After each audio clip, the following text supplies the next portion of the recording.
அன்று கடம்பூர் மாளிகையில் நடந்த நள்ளிரவு கூட்டத்திலிருந்து அறிந்து கொண்ட விஷயங்கள் வந்தியத்தேவனை திக்குமுக்காட செய்துவிட்டன. சோழ மகா சாம்ராஜ்யத்துக்கு வெளிப்பகைவர்களால் ஏற்பட்டிருந்த தொல்லைகள் நீங்கி சில வருஷங்கள் தான் ஆகியிருந்தன. இளவரசர் ஆதித்த கரிகாலர் மகா வீரர், போர்க்கலையில் நிபுணர், ராஜதந்திரத்தில் சாணக்கியர், தம்முடைய அறிவாற்றல்களையும் சோழ நாட்டு படைகளின் போர் திறனையும் பூரணமாக பயன்படுத்தி இரட்டை மண்டலத்து கிருஷ்ண மன்னனின் ஆதிக்கத்தை தொண்டை மண்டலத்திலிருந்து அடியோடு தொலைத்தார். வெளிப்பகை ஒருவாறு ஒளிந்தது. இந்த நிலைமையில் உள்கலகமும் சதியும் தலை தூக்க ஆரம்பித்திருக்கின்றன. வெளிப்பகையை காட்டிலும் அபாயகரமான இந்த உள்பகையின் விளைவு என்ன ஆகும்? சோழ நாட்டின் புகழ்பெற்ற வீரர்களும் அமைச்சர்களும் தலைவர்களும் அதிகாரிகளும் அல்லவா இந்த பயங்கரமான முயற்சியில் ஈடுபட்டிருக்கிறார்கள். பழுவேட்டரையரும் அவருடைய சகோதரரும் எப்பேற்பட்டவர்கள்? அவர்களுடைய சக்தி என்ன, செல்வாக்கு என்ன? இங்கே இன்று கூடியிருந்த மற்றவர்கள் தான் எவ்வளவு பெயரும் புகழும் செல்வாக்கும் வாய்ந்தவர்கள். இத்தகைய கூட்டம் இதுதான் முதற் கூட்டமா இருக்குமா? பழுவேட்டரையர் மூடு பல்லக்கில் மதுராந்தகரை வைத்து இவ்விதம் இன்னும் எத்தனை இடங்களுக்கு கொண்டு போயிருக்கிறாரோ.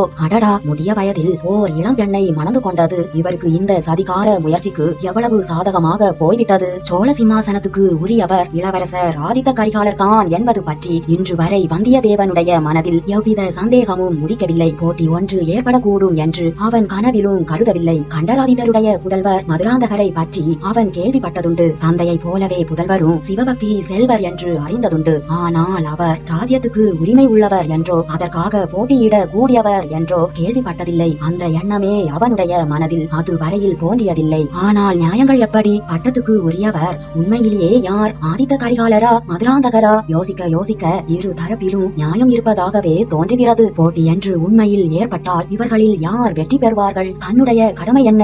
ஆகா, என்னென்னவோ மனக்கோட்டை கட்டி கொண்டு காஞ்சியில் இருந்து இந்த யாத்திரை கிளம்பினோமே. பட்டத்து இளவரசர் ஆதித்த கரிகாலருக்கு உகந்தபடி நடந்து கொண்டு சோழ பேரரசில் பெரிய பெரிய பதவிகளை அடையலாம் என்று ஆசைப்பட்டோமே. காலா காலத்தில் வானர் குலத்தின் பூர்வீக ராஜ்யத்தை கூட திரும்ப பெறலாம் என்று நினைத்தோமே. இதற்கெல்லாம் சாதனமாக எந்த புளியங்கொம்பை பிடித்தோமோ அதுவே முறிந்துவிடும் போலிருக்கிறதே. இத்தகைய சிந்தனைகளினால் வந்தியத்தேவன் இரண்டாம் முறை வந்து படுத்த பிறகு வெகு நேரம் தூக்கம் பிடிக்காமல் திண்டாடினான். கடைசியாக இரவு 4ஆம் ஜாமத்தில் கிழக்கு வெளுக்கும் நேரத்தில் அவனுக்கு ஒருவாறு தூக்கம் வந்தது. மறுநாள் காலையில் உதயசூரியனுடைய செங்கிரணங்கள் சுளீரென்று அவன் மீது பட்டபோது கூட வந்தியத்தேவன் எழுந்திருக்கவில்லை. கந்தமாறன் வந்து தட்டி எழுப்பிய போதுதான் தூக்கி வாரி போட்டுக்கொண்டு எழுந்தான். பல்லவரையா, ராத்திரி நன்றாய் தூக்கம் வந்ததா என்று கந்தமாறன் விருந்தினரை உபசரிக்கும் முறைப்படி கேட்டான். பிறகு அவனாகவே, மற்ற விருந்தினரெல்லாம் தூங்க சென்ற பிறகு நான் இங்கு வந்து பார்த்தேன். நீ நன்றாய் கும்பகர்ணன் போல் தூங்கிக் கொண்டிருந்தாய் என்று சொன்னான். வந்தியத்தேவன் மனதில் பொங்கி எழுந்த நினைவுகளை எல்லாம் அடக்கிக் கொண்டு, கந்தமாறா, புறவை கூத்து பார்த்துவிட்டு இங்கு வந்து படுத்ததுதான் தெரியும். இப்போது தான் எழுந்திருக்கிறேன். அடடா, இவ்வளவு நேரம் ஆகிவிட்டதே. உதித்து ஒரு ஜாமம் இருக்கும் போலிருக்கிறதே. உடனே நான் கிளம்ப வேண்டும். கந்தமாறா, குதிரையை ஆயத்தம் பண்ணும்படி உன் வேலைக்காரர்களுக்கு கட்டளையிடு என்றான் வந்தியத்தேவன். பல்லவரையா, அதற்குள்ளே நீ புறப்படுவதாவது என்ன அவசரம்? 10 நாளாவது இங்கே தங்கிவிட்டு தான் போக வேண்டும் என்றான் கந்தமாறன். கந்தமாறா, தஞ்சாவூரில் என் மாமனுக்கு உடம்பு சீராக இல்லை, பிழைப்பதே கடினம் என்று செய்தி வந்தது. ஆகையால் சீக்கிரத்தில் அவரை போய் பார்க்க வேண்டும், உடனே புறப்பட வேண்டும் என்று ஒரே போடாக போட்டான் வல்லவரையன். வல்லவரையா, அப்படியானால் திரும்பி வரும் போதாவது இங்கே சில நாள் கட்டாயம் தாமதிக்க வேண்டும். கந்தமாறா, அதற்கென்ன, அப்போது பார்த்து கொள்ளலாம். இப்போது நான் புறப்படுவதற்கு விடை கொடு. வல்லவரையா, அவ்வளவு அவசரப்படாதே. காலை உணவு அருந்திவிட்டு புறப்படலாம். நானும் உன்னுடன் கொள்ளிட நதி வரையில் வருகிறேன். கந்தமாறா, அது எப்படி முடியும்? யார் யாரோ பெரிய பெரிய விருந்தாளிகள் உன் வீட்டுக்கு வந்திருக்கிறார்களே, அவர்களை விட்டுவிட்டு என்னுடன் எப்படி வர முடியும்? வந்தியத்தேவா, உன்னை விட பெரிய விருந்தாளி எனக்கு யாரும் இல்லை என்று கூறிய கந்தமாறவேள் சட்டென்று நிறுத்திக் கொண்டான். வந்தவர்கள் பெரிய விருந்தாளிகள் தான், ஆனால் அவர்களை கவனித்துக் கொள்ள என் தந்தை இருக்கிறார். அரண்மனை அதிகாரிகளும் இருக்கிறார்கள். உன்னோடு நேற்று ராத்திரி கூட நான் அதிக நேரம் பேசவில்லை. வழிநடையிலாவது சிறிது நேரம் உன்னோடு சலாபம் செய்தால்தான் என் மனம் நிம்மதியடையும். அவசியம் கொள்ளிடக்கரை வரையில் வந்தே தீருவேன் என்றான் கந்தமாறன். நண்பா, எனக்கு ஆட்சேபம் ஒன்றும் இல்லை. உன் இஷ்டம், உன் சௌகரியம் என்றான் வந்தியத்தேவன். ஒரு நாளிகை நேரத்துக்கு பிறகு இரு நண்பர்களும் இரு குதிரைகளில் ஏறி சம்புவரையர் மாளிகையில் இருந்து புறப்பட்டு சென்றார்கள். குதிரைகள் மெதுவாகவே சென்றன. பிரயாணம் மிகவும் இன்பகரமா இருந்தது. மேலக்காற்று சாலை புழுதியை வாரி அடிக்கடி அடி அவர்கள் மேல் இறைத்ததை கூட அந்த நண்பர்கள் பொருள்படுத்தவில்லை. பழைய ஞாபகங்களை பற்றிய பேச்சில் அவ்வளவாக மனதை பறி கொடுத்திருந்தார்கள். சிறிது நேரத்துக்கெல்லாம் வந்தியத்தேவன், கந்தமாறா, உன் வீட்டில் ஒரே ஒரு இரவு தான் தங்கினாலும் அது எனக்கு எவ்வளவோ பயனுள்ளதா இருந்தது. ஆனால் ஒரே ஒரு ஏமாற்றம். உன் சகோதரியை பற்றி வடபெண்ணை நதிக்கரையில் என்னவெல்லாமோ வர்ணனை செய்து கொண்டிருந்தாய். அவளை நன்றாய் பார்க்க கூட முடியவில்லை. உன் அன்னைக்கு பின்னால் ஒளிந்து கொண்டு அவள் எட்டி பார்த்த போது அவள் முகத்தில் 8 பங்கு தான் தெரிந்தது. நாணமும் மடமும் பெண்களுக்கு இருக்க வேண்டியதை விட உன் தங்கையிடம் சற்று அதிகமாகவே இருக்கிறது. கந்தமாறனுடைய வாயும் உதடுகளும் ஏதோ சொல்வதற்கு துடித்தன. ஆனால் வார்த்தை ஒன்றும் உருவாகி வரவில்லை. கந்தமாறா, ஆயினும் பாதகமில்லை. நீ தான் நான் திரும்பி வரும்போது சில நாள் உன் வீட்டில் தங்க வேண்டும் என்று சொல்கிறாயே, அப்போது பார்த்து பேசிக்கொண்டால் போகிறது. அதற்குள் உன் தங்கையின் கூச்சமும் கொஞ்சம் நீங்கிவிடலாம் அல்லவா? கந்தமாறா, உன் சகோதரியின் பெயர் என்னவென்று சொன்னாய்? மணிமேகலை. அடடா, என்ன இனிமையான பெயர். பெயரை போலவே அழகும் குணமும் இருந்துவிட்டால். கந்தமாறன் குறுக்கிட்டு, நண்பா, உன்னை ஒன்று வேண்டி கேட்டுக்கொள்கிறேன். என் தங்கையை நீ மறந்துவிடு. அவளை பற்றி நான் சொன்னதையெல்லாம் மறந்துவிடு. அவள் பேச்சையே எடுக்காதே. கந்தமாறா, இது என்ன ஒரே தலைகீழ் மாறுதலா இருக்கிறதே? நேற்று இரவு கூட உன் வீட்டுக்கு நான் மருமகனாக வரப்போவதை பற்றி ஜாடையாக சொன்னாயே. வல்லவரையா, அவ்விதம் நான் சொன்னது உண்மைதான். ஆனால் பிறகு வேறு நிலைமை ஏற்பட்டு விட்டது. என் பெற்றோர்கள் வேறு இடத்தில் என் சகோதரியை கல்யாணம் செய்து கொடுக்க முடிவு செய்து விட்டார்கள். மணிமேகலையும் அதற்கு சம்மதித்து விட்டாள். வந்தியத்தேவன் மனதிற்குள் மணிமேகலை வாழ்க என்று சொல்லிக் கொண்டான். மணிமேகலையை யாருக்கு கொடுக்க நிச்சயித்திருப்பார்கள் என்று யூகிப்பதிலும் அவனுக்கு கஷ்டம் ஏற்படவில்லை. மூடு பல்லக்கில் இருந்து வெளிப்பட்ட இளவரசர் மதுராந்தகருக்கு தான் நிச்சயித்திருப்பார்கள். மதுராந்தகருடைய கட்சிக்கு பலம் தேட இப்படியெல்லாம் உறவுகளை ஏற்படுத்துகிறார்களா? பழுவேட்டரையர் கொல்லாத கெட்டிக்காரர் தான். இவ்வாறு எண்ணிக்கொண்டு வந்தியத்தேவன், கந்தமாறா, நேற்று ராத்திரி வந்திருந்த பணக்கார விருந்தாளிகளில் ஒருவரை தேர்ந்தெடுத்தீர்களா? இதில் எனக்கு வியப்பும் இல்லை, ஏமாற்றமும் இல்லை. ஒரு மாதிரி நான் எதிர்பார்த்தது தான். வல்லவரையா, எதிர்பார்த்தாயா? அது எப்படி? கந்தமாறா, என்னை போல் ஏழை அனாதைக்கு யார் பெண்ணை கொடுப்பார்கள்? ஊரும் வீடும் இல்லாதவனை எந்த பெண் மணந்து கொள்ள இணங்குவாள்? எப்போதோ என் குலத்தை சேர்ந்த முன்னோர்கள் அரசு செலுத்தினார்கள் என்றால் அது இப்போது எதற்கு ஆகும்? நண்பா, போதும், நிறுத்து. என்னை பற்றியும் என் குடும்பத்தை பற்றியும் அவ்வளவு கேவலப்படுத்தாதே. நீ சொல்வது ஒன்றும் காரணம் இல்லை. வேறு மிக முக்கியமான காரணம் இருக்கிறது. அதை அறிந்தால் நீயே ஒப்புக்கொள்வாய். ஆனால் அதை நான் இப்போது சொல்ல முடியாது. சமயம் வரும்போது நீயே தெரிந்து கொள்வாய். கந்தமாறா, இது என்ன ஒரே மர்மமாகவே இன்றைக்கு நீ பேசிக்கொண்டு வருகிறாயே? வல்லவரையா, அதற்காக என்னை மன்னித்து விடு. உன்னிடம் கூட நான் மனம் விட்டு பேச முடியாதபடி அப்படி ஒரு பெரிய காரியம்தான். எது எப்படியானாலும் நம்முடைய சிநேகத்துக்கு எவ்வித பங்கமும் வராது என்பதை நம்பு. விஷயம் வெளியாக வேண்டிய சமயம் வரும்போது ஓட்டமாக ஓடி வந்து உன்னிடம் தான் முதலில் சொல்வேன். அது வரையில் என்னிடம் நம்பிக்கை வைத்திரு. உன்னை நான் ஒரு நாளும் கைவிட மாட்டேன். என்னை நம்பு நண்பா. இந்த வாக்குறுதிக்காக ரொம்ப வந்தனம். ஆனால் என்னை கைவிடும்படியான நிலைமை என்ன என்பது தான் தெரியவில்லை. அப்படி நான் இன்னொருவரை நம்பி பிழைக்கிறவனும் அல்ல. கந்தமாறா, என்னுடைய உடைவாளையும் கைவேலையுமே நான் நம்பியிருப்பவன். வல்லவரையா, அந்த உடைவாளையும் வேலையும் உபயோகிக்க வேண்டிய சந்தர்ப்பம் சீக்கிரத்தில் வரலாம். அப்போது நாம் இருவரும் ஒரே கட்சியில் நின்று தோளோடு தோள் சேர்ந்து போரிடுவோம். அதனால் உன்னுடைய நோக்கமும் கைகூடும். கந்தமாறா, இது என்ன?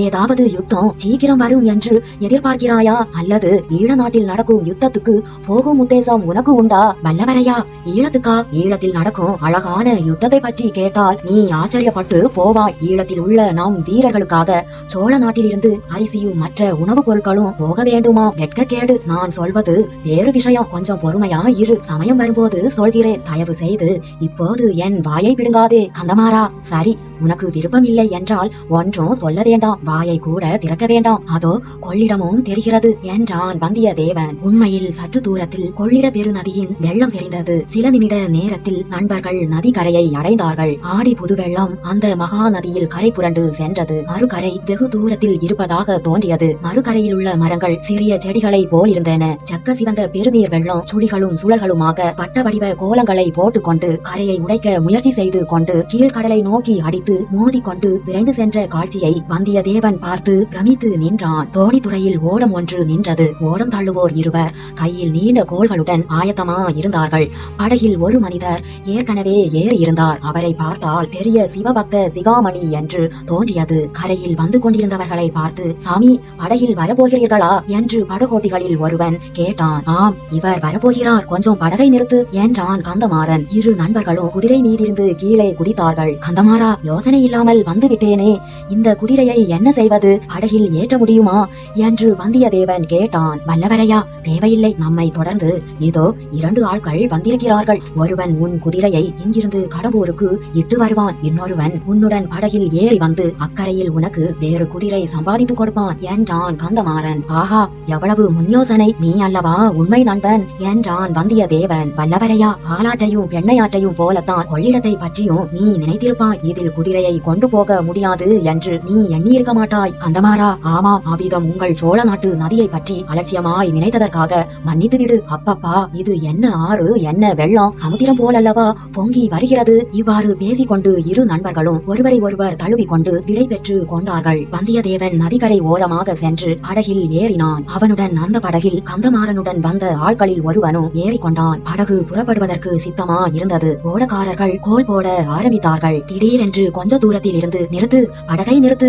என்று ஒரு குரல் கேட்டது. ஓடக்காரர்கள் கோல் போடாமல் கொஞ்சம் தயங்கி நின்றார்கள். கூவிக்கொண்டு ஓடி வந்தவன் அதிவிரைவில் கரைக்கருகில் வந்து சேர்ந்தான். முதல் பார்வையிலேயே அவன் யார் என்பது வந்தியத்தேவனுக்கு தெரிந்து போனது. அவன் ஆழ்வார்க்கடியான் நம்பிதான். வருகிறவர் வைஷ்ணவர் என்பதை அறிந்ததும் படகில் இருந்த சைவர், விடு, படகை விடு, அந்த பாஷாண்டியுடன் நான் படகில் வரமாட்டேன், அவன் அடுத்த படகில் வரட்டும் என்றார். ஆனால் வந்தியத்தேவன் ஓடக்காரர்களை பார்த்து, கொஞ்சம் பொறுங்கள், அவரும் வரட்டும், படகில் நிறைய இடம் இருக்கிறதே, ஏற்றிக்கொண்டு போகலாம் என்றான். ஆழ்வார்க்கடியானிடம் இருந்து நேற்றிரவு நிகழ்ச்சிகளை பற்றி பல விஷயங்களை கேட்டு தெரிந்து கொள்ள வந்தியத்தேவன் விரும்பினான். ஆழ்வார்க்கடியான் படகில் ஏறியதை ஆட்சேபித்த சைவ பெரியார் படகு நகர தொடங்கியதும் வந்தியத்தேவனை பார்த்து, தம்பி, உனக்காக போனால் போகிறது என்று இவனை ஏறவிட்டேன். ஆனால் ஓடத்தில் இருக்கும் வரையில் அவன் 8 எழுத்து பெயரை சொல்லவே கூடாது. சொன்னால் இவனை இந்த கொள்ளிடத்தில் பிடித்து தள்ளிவிட சொல்லுவேன். ஓடக்காரர்கள் என்னுடைய ஆட்கள். நம்பியடிகளே தங்களுடைய திருச்சபையில் விழுந்ததா என்று வந்தியத்தேவன் கேட்டான். இவர் 5 எழுத்து பெயரை சொல்லாதிருந்தால் நானும் 8 எழுத்து திருநாமத்தை சொல்லவில்லை என்றான் ஆழ்வார்க்கடியான். சிவபெருமானுடைய பஞ்சாட்சர திருநாமத்தை சொல்லக்கூடாது என்று தடை செய்வதற்கு இவன் யார் என்று கூறிவிட்டே சைவ பெரியார் சிவபெருமானின் பாடல்களை பாடத் தொடங்கினார். இதை கேட்ட ஆழ்வார்க்கடியானும் உரத்த குரலில்